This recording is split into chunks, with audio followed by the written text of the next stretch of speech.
As a link builder हमारा जो majorly task रहेगा वो रिसर्च का रहेगा। हमें टाइम टू टाइम फाइंड करनी पड़ेंगी ऐसी वेबसाइट्स जो कि लिंक बिल्डिंग अपॉर्चुनिटी आपको दे सकती हैं, खासतौर पे गेस्ट पोस्टिंग आपको अलाउ कर देंगी। और साथ ही साथ आपको कॉन्टैक्ट इन्फॉर्मेशन भी फाइंड करनी पड़ेगी। तो ये तमाम इन्फॉर्मेशन के लिए आपकी जो रिसर्च स्किल्स हैं वो स्ट्रांग होनी चाहिए। और रिसर्च स्किल जब हम एसईओ की बात करते हैं तो इसके अंदर हमें ये पता रहना चाहिए कि हमें गूगल को ऑपरेट कैसे करना है। हम गूगल को यूज़ तो करते हैं on the regular basis, but हमें कुछ एडवांस चीज़ें नहीं पता होती कि जिसको यूज़ करते हुए हम गूगल को बेहतर अंदाज से यूटिलाइज कर सकते हैं for our daily based task. So अब इस वीडियो के अंदर हम गूगल सर्च ऑपरेटर्स को डिस्कस करने वाले हैं। ये ऑपरेटर्स आपको एडवांस लेवल पे गूगल की सर्च को यूज़ करना सिखाएंगे। सो इसके अंदर मुख्तलिफ ऑपरेटर्स हैं, 44 की लिस्ट यहाँ पे मौजूद है। इनको डिटेल में डिस्कस करेंगे जिसकी हमें गेस्ट पोस्टिंग की रिसर्च के अंदर जिसका हमें फ़ायदा होने वाला है। सो अगर ऐसे कोई ऑपरेटर आएंगे जिसका ऐसे को फ़ायदा नहीं है तो हम उसको स्किप कर देंगे। ओके, तो गूगल सर्च ऑपरेटर्स नॉर्मली क्या होता है कि जब आप यहाँ पे गूगल पे इसको सर्च कर रहे होते हो गूगल को, सपोज हम google.com पे जाते हैं तो ये हमें एक सिंपल बार नज़र आ रही है, इसके अंदर और कुछ भी नहीं है। अगर हम यहाँ पे इसको सर्च करना चाह रहे हैं कोई ऐसी टर्म जिसके ऊपर हम रैंक करवाना चाह रहे हैं, जैसे car accessories guide, let's suppose कि हम इस कीवर्ड पे रैंक होना चाह रहे हैं, तो ये मुझे कुछ रिजल्ट्स शो करवा रहा है, राइट। अब यहाँ पे ये जो इसने रिजल्ट्स मुझे शो करवाए हैं ये रेलेवेंट सर्च रिजल्ट्स हैं, ये रेलेवेंट हैं। अब ये ज़रूरी नहीं है कि कार एक्सेसरीज गाइड ही लिखा कहीं पे आएगा तो वही हमें शो होगा। अब मेरा कीवर्ड था कार एक्सेसरीज गाइड, लेकिन इसके टर्म्स के अंदर तो कहीं पे गाइड नहीं लिखा हुआ, यहाँ पे भी गाइड नहीं लिखा हुआ। तो ये इसका मतलब समझ रहा है कि इस कीवर्ड का आखिर मतलब क्या है, और उसके मतलब की बेस के ऊपर ये मुझे सर्च रिजल्ट्स शो करवा रहा है, राइट। अब यहाँ पे अब नीचे देखते तो गाइड कहीं नहीं लिखा हुआ, लेकिन मैं चाहता हूँ कि मुझे इसके जो कीवर्ड है ये एग्जैक्टली यही कीवर्ड यहाँ पे नज़र आना चाहिए, मुझे गाइड भी चाहिए। तो मैं यहाँ पे एंटर करूँगा तो अब ये देखो इसके अंदर मुझे गाइड भी लिखा हुआ दिखा रहा है, a brief guide to purchasing car accessories, right. लेकिन स्टिल इसने बेस्ट पॉसिबल रिजल्ट मुझे शो करवा दिया। और आगे आप इस पे यहाँ पे देखते हो तो यहाँ पे गाइड नहीं लिखा हुआ, बट इसकी मेटा इन्फॉर्मेशन के अंदर हमें गाइड मिल रही है। ये मेटा डिस्क्रिप्शन है और ये मेटा टाइटल है, तो मेटा डिस्क्रिप्शन के अंदर हमें गाइड नजर आ रहा है। कूल। यहाँ पे हम देख सकते हैं कि new drift car accessories guide जो हम सर्च कर रहे थे वो हमें मिल गया, कार एक्सेसरीज गाइड हमें मिल गया। तो अगर आपको रिलेटेड रेलेवेंट रिजल्ट्स चाहिए होंगे तब आप इसको नॉर्मली यूज करोगे बिना किसी डबल कोट्स के। लेकिन अगर आपको स्पेसिफिक टर्म लाजमी चाहिए, जैसे हमें इस केस के अंदर हमें गाइड चाहिए थी, उसके लिए हमें यहाँ पे डबल कोमास इन्वर्टेड कोमास के अंदर अपने कीवर्ड को एंटर करना होगा। तो इससे रिजल्ट्स जो होंगे वो मजीद स्पेसिफिक हो जाएंगे। तो ये एक एग्जांपल थी ये ऑपरेटर्स की। अब हम इसको डिटेल में डिस्कस करते हैं कि ये ऑपरेटर्स कौन कौन से गूगल हमें प्रोवाइड करता है। ओके, पहला ऑपरेटर हमने डिस्कस कर लिया, ये डबल इन्वर्टेड कॉमास का, जिसके अंदर आपको ये जो टर्म है जो हम टर्म सर्च कर रहे थे वो स्पेसिफिक टर्म वहाँ पे लिखी हुई मिल जाएगी। ओके, तो अब अगर हम यहाँ पे सर्च करना चाह रहे हैं कार एक्सेसरीज, और साथ ही मैं सर्च करना चाह रहा हूँ कि मुझे कार एक्सेसरीज मिल जाए या फिर मुझे बाइक की एक्सेसरीज मिल जाए, दोनों एक्सेसरीज मेरे लिए ओके हैं, तो मैं क्या करूँगा, यहाँ पे कार लिखूंगा और यहाँ पे और बाइक लिख दूंगा। और और बता रहा है कि या कार या फिर बाइक एक्सेसरीज गाइड। मैं यहाँ पे इसको एंटर कर देता हूँ। तो ये मुझे देखो कि मुझे बाइक दिखा रहा है, बाइक की एक्सेसरीज, यहाँ पे मुझे बाइक की एक्सेसरीज मिल रही हैं। यहाँ पे सर्च करते हैं कार, तो हमें कार की एक्सेसरीज भी मिल रही हैं। तो हम इसको इस तरह से यूटिलाइज कर सकते हैं और इसको दोनों टर्म्स को एट अ टाइम यूज कर सकते हैं। अब लेट्स सपोज मैं इसको और स्पेसिफिक कर लेता हूँ, यहाँ से एक्सेसरीज को हटा देता हूँ, कार और बाइक। तो हम देखते हैं कि इसके ऊपर ये क्या शो करवाता है। तो उसने मुझे दिखा दिया बाइक्स भी और कार्स भी। Car and bike dot com ये भी साइट हमें मिल गई, new bikes, car and bike. तो हमें रिजल्ट्स जो हैं वो कार एंड बाइक्स दोनों के मिल रहे हैं। उसके बाद एक है पाइप ऑपरेटर या सेपरेटर। ये और की तरह ही काम करता है, जैसे हमने और को देखा है कि या कार दिखा दो या मुझे बाइक दिखा दो, तो इसने दोनों इसी तरह से काम करते हैं, और ये सेपरेटर। एंड कहता है कि आपने कार भी दिखानी है, जो टर्म आप सर्च करोगे उसके अंदर कार भी हो और बाइक भी हो, और उसके साथ अगर आप यहाँ पे कीवर्ड सर्च करते हो एक्सेसरीज गाइड, तो ये आपको कुछ दिखाएगा। देखो, massive list of car and bike accessories, जो हमने सर्च किया था car and bike accessories.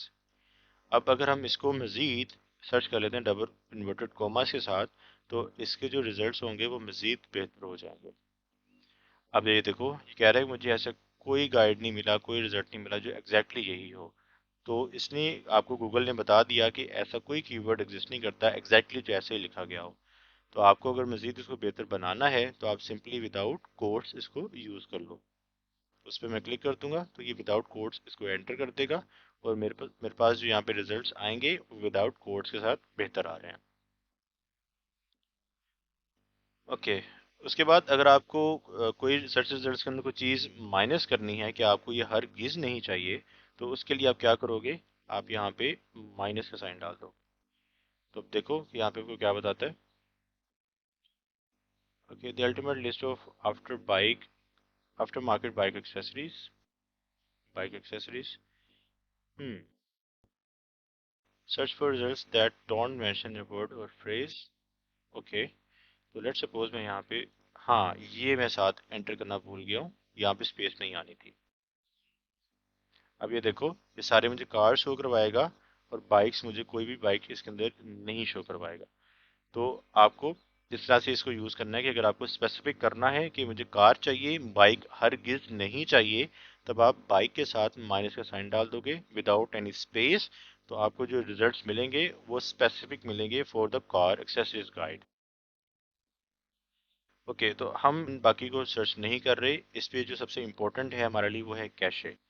So let's suppose कि ये एक आर्टिकल है और आप देखना चाह रहे हो कि इसका कैशे क्या है, कि लास्ट टाइम जो गूगल ने इसको इंडेक्स किया था वो कैसा दिखता है। तो आप इसको यहाँ पे कैशे पहले लिखोगे इसके यूआरएल से पहले, और उसको यहाँ पे एंटर कर दोगे, तो ये आपको लास्ट कैशे डेट बता देगा कि लास्ट टाइम गूगल इसके ऊपर कब आया था, और गूगल ने इसका जो शॉर्ट है इसको कब लास्ट टाइम क्रॉल किया है, उसकी डेट क्या है, उसका टाइम क्या है, तो वो उसने बता दिया है। सो आपको जो पिक्चर इस वक्त नज़र आ रही है इस पेज की, वो कौन सी डेट की डेट नज़र आ रही है, जो 15 अक्टूबर 2023 गूगल ने आके इसको इंडेक्स किया था, ये आपको वो नज़र आ रही है। राइट। सो आपको ये चीज़ मेक श्योर करनी होती है कि जो आप पेजेस अपलोड कर रहे हो उसके जो इंडेक्सेशन है वो रिसेंट डेट की हो, और आपको इसके लिए अपनी क्रॉल बजट को और टेक्निकल एसईओ के ऊपर फोकस करना पड़ेगा। टेक्निकल एसईओ इस कोर्स का पार्ट नहीं है फॉर नाउ, तो अभी आप इसको फोकस ना करो और ध्यान आपका सिर्फ गेस्ट पोस्टिंग लिंक बिल्डिंग के ऊपर रहे। ओके, उसके बाद एक सबसे इम्पोर्टेंट जो इसके अंदर आता है सर्च ऑपरेटर, वो है साइट का। अगर मुझे किसी भी साइट का ये चीज़ सर्च करनी हो कि वो गूगल में कैसे इंडेक्स कर रहा है और उसके टोटल कितने पेजेस इस वक्त गूगल के ऊपर इंडेक्स कर रहे हैं, तो उसके लिए मुझे site colon garageliving.com domain enter करनी होगी, और यहाँ पे मैं देख सकता हूँ कि इसके टोटल रिजल्ट्स कितने हैं। राइट। अब इसके अंदर एक और चीज़ है कि आपने इसको बता दिया कि मुझे सिर्फ और सिर्फ इसी साइट के रिजल्ट्स चाहिए और मुझे किसी भी वेबसाइट के रिजल्ट्स नहीं चाहिए। तो इस हवाले से अगर आप इसको यहाँ पे एंटर करते हो, और मैं इसको यूटिलाइज कर सकता हूँ फॉर कॉन्टैक्ट इन्फॉर्मेशन, तो मैं यहाँ पे साइट डोमेन नेम स्पेस के साथ कॉन्टैक्ट एंटर करूँगा, तो इसने मुझे यहाँ पे इसकी कॉन्टैक्ट इन्फॉर्मेशन दे दी कि आप यहाँ से इस वेबसाइट को कॉन्टैक्ट कर सकते हो। तो ये इसने अपना कॉन्टैक्ट पेज मुझे दिखा दिया।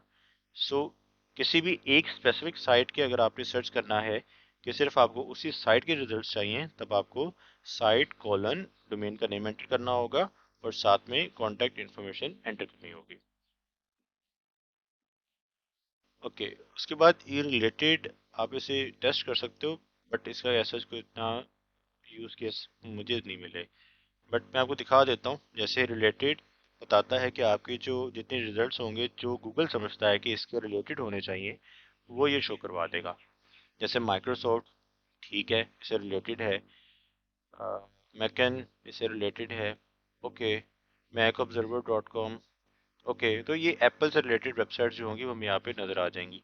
बट ये इतना इफेक्टिव इस वजह से नहीं है क्योंकि आपने डेली बेस के ऊपर हज़ारों वेबसाइट्स को एनालिसिस करना है, तो उसके लिए आपको ज़्यादा वेबसाइट्स चाहिए। तो अभी तो ये सिर्फ 18 वेबसाइट शो करवा रहा है, जो कि इनफ नहीं है। तो इसका ऐसा कोई इतना यूज़ केस नहीं है। सो अब अगर मैं सर्च करना चाह रहा हूँ कि इसके टाइटल के अंदर मुझे ऐसे वेब पेजेस शो करवाओ, गूगल को मैं बोल रहा हूँ कि गूगल ऐसे मुझे वेब पेजेस शो करवाओ जिसके टाइटल के अंदर ऑपरेटर्स आ रहा हो। तो इसके लिए मुझे क्या करना होगा, मैं लिखूंगा इन टाइटल ऑपरेटर्स, एंटर करूंगा, तो ये तमाम वो पेजेस शो करवा देगा जिनके टाइटल के अंदर ऑपरेटर्स लिखा हुआ होगा। जैसे C programming operators, JavaScript operators, PHP operators, operators in C plus plus. तो ये हमें ऑपरेटर्स ऐसे वेब पेजेस दिखा रहे हैं जिनके टाइटल के अंदर ऑपरेटर है। लेकिन ये तो सिंगल वर्ड था। अब अगर मल्टीपल वर्ड्स आ जाएंगे और मैं इसको ऐसे ही यहाँ पे लिख दूँ, तो इसका मतलब एक ही नहीं है कि ये सर्च ऑपरेटर्स फाइंड करेगा। इसका मतलब ये है कि इन टाइटल मुझे ऑपरेटर्स टाइटल के अंदर लाजमी चाहिए, और सर्च जो टर्म है इससे रिलेटेड मुझे वेब पेजेस शो करवा दो। राइट, तो अभी हमें जितने वेब पेजेस ये शो करवा रहा है उसके अंदर सर्च लिखा हुआ है, तो अभी हमें इस तरह के पेजेस नज़र आ रहे हैं। बट अगर ऐसे पेजेस ख़त्म हो जाएंगे जिसके अंदर सर्च ना लिखा हुआ हो, तो ये कुछ और शो करवा देगा जो कि रिलेटेड टर्म्स होंगी। अब अगर आपको जैसे देखना हो कि मल्टीपल वर्ड्स का एक मल्टीपल कीवर्ड्स का एक फ्रेज बन रहा है और आपको फ्रेज सर्च करनी है, फ्रेज यानी कि मल्टीपल वर्ड्स, तब आपको इन टाइटल नहीं लिखना बल्कि ऑल इन टाइटल लिखना होगा, कॉलन, और आप तब इसको एंटर करोगे तो ये तीनों वर्ड्स इसके अंदर एग्जिस्ट कर रहे होंगे इन टाइटल्स के अंदर। जैसे सर्च ऑपरेटर्स फॉर गूगल, देखो तो यहाँ पे पोजीशन आगे पीछे हो रही है, बट एग्जैक्टली ये तीनों टर्म्स आपको इसके जो टाइटल है उसके अंदर देखने को मिल जाएंगे।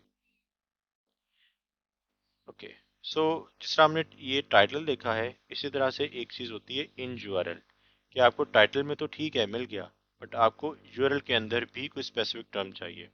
तो आप उसके लिए क्या करोगे, इन यूआरएल लिखोगे, और इन यूआरएल आप में भी लिख सकते हो, इसके अंदर आप लिखो गेस्ट, लेट्स सपोज, और यहाँ पे लिख दो डबल इन्वर्टेड कोमास के अंदर कि कार एक्सेसरीज। तो ये ऐसी वेबसाइट शो करवाएगा कि जिसके यूआरएल के अंदर कहीं ना कहीं गेस्ट लिखा हुआ होगा। ये देखो, इसके यूआरएल के अंदर गेस्ट लिखा हुआ है, ये देखो, ये रहा इसका गेस्ट लिखा हुआ है। इसी तरह दूसरा वेब पेज जिसके यूआरएल के अंदर गेस्ट लिखा होगा ये हमें शो करवा देगा। और यहाँ पे मुझे लिखा हुआ था कार एक्सेसरीज इसके टाइटल के अंदर, या स्पेसिफिक टर्म मैंने इसको दे दी कि ये टर्म मुझे लाजमी चाहिए, तो उसने उस हवाले से भी मुझे फाइंड करके दे दिया कि ये कार एक्सेसरीज हैं, और यहाँ पे इसके यूरल के अंदर गेस्ट लिखा हुआ है। यहाँ पे मैं सर्च करूँ तो इसका गेस्ट किधर है, ये देखो, ये गेस्ट लिखा हुआ है। तो आप ये जो टाइटल है इन यूरल के ज़रिए से यूरल के अंदर सर्च कर सकते हो एक वर्ड को, और इन टाइटल के ज़रिए से टाइटल के अंदर कोई वर्ड लिखा हुआ हो उसको सर्च कर सकते हो। इसके बाद आता है all in title, all in URL, कि अगर आपने मल्टीपल वर्ड्स को सर्च करना हो, अगर हम इसको पोजीशन को चेंज करें, कार एक्सेसरीज प्लस प्लस का मतलब एंड होता है, तो अगर अब हम इसे एंटर करते हैं तो ये मुझे ऐसी वेबसाइट शो करवा रहा है कि जो कार एक्सेसरीज से रिलेटेड है, और उनके यूआरएल के अंदर गेस्ट पोस्टिंग आ रहा है। सो हम देख सकते हैं कि इसने यहाँ पे हमें बता दिया कि ये देखो गेस्ट पोस्ट लिखा हुआ आ रहा है, रिलेटेड वेबसाइट है इससे, गेस्ट पोस्ट वेबसाइट्स। हम्म, तो ये हमें इस वेबसाइट से ऐसे तरह से मिल जाएंगी। इसी तरह आप इन टेक्स्ट को देख सकते हो, ऑल इन टेक्स्ट को देख सकते हो कि ये टेक्स्ट के अंदर ये पर्टिकुलर पर्टिकुलर टर्म को फाइंड करेगा। बाय डिफॉल्ट यूजर को गूगल कोशिश करता है कि जो रेलिवेंट सर्चेज हैं, जो मोस्ट अप्रोप्रिएट सर्चेज हैं, वो ही शो करवाए। बट इन टेक्स्ट के जरिए से आप किसी स्पेसिफिक टर्म को भी अपने कंटेंट के अंदर फाइंड कर सकते हो। अगर आपको मल्टीपल वर्ड्स फाइंड करने हैं जो कि इकट्ठे जुड़े हुए हों, तो आप उसके लिए ऑल इन टेक्स्ट को यूज कर सकते हो। सो बेसिकली ये तमाम जो अभी हमने डिस्कस किए हैं सर्च ऑपरेटर्स, आपको इसी की प्रैक्टिस करनी है, और इसी को यूज करते हुए आप गेस्ट पोस्ट को फाइंड कर सकते हो। सो नेक्स्ट वीडियोस के अंदर हम डिस्कस करेंगे कि आप किस तरह से सेमरश को यूज़ करते हुए, गूगल को यूज़ करते हुए लिंक बिल्डिंग के लिए गेस्ट पोस्ट वेबसाइट्स को फाइंड कर सकते हो जो कि गेस्ट पोस्ट अपॉर्चुनिटी प्रोवाइड कर सकती हैं। सो इस वीडियो के लिए इतना ही, हम मिलेंगे नेक्स्ट वीडियोस के अंदर। सो टेक केयर गाइस, अल्लाह हाफिज़।